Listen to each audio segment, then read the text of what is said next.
আসসালামু আলাইকুম। আশা করি সবাই ভালো আছেন। হযরত মুহাম্মদ সাল্লাল্লাহু আলাইহি সাল্লাম তিরোধানের পর সাহাবীরা হযরত মুহাম্মদ সাল্লাল্লাহু আলাইহি সাল্লামের জীবনী সম্পর্কে বা সিরাত সম্পর্কে পূর্ণ জ্ঞান রাখতেন।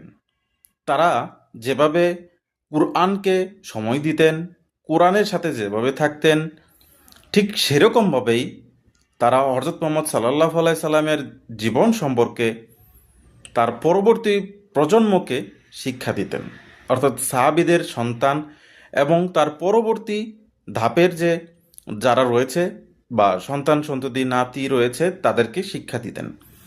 তারা যেভাবে কোরআনকে বদ্ধমূল করতেন, হযরত মুহাম্মদ সাল্লাল্লাহু আলাইহি সাল্লামকেও তারা ঠিক সেভাবেই শিক্ষা দিতেন।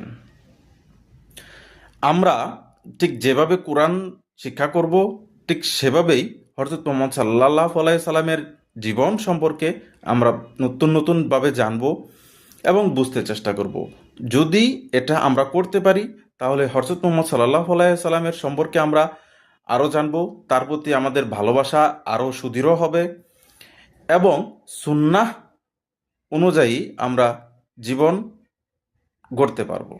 সুতরাং আমাদেরকে শুধু কোরআন তেলাওয়াতের ক্ষেত্রেই না, হযরত মুহাম্মদ সাল্লাল্লাহু আলাইহি সাল্লামের জীবন সম্পর্কেও আরও সম্যক জ্ঞান থাকা প্রয়োজন।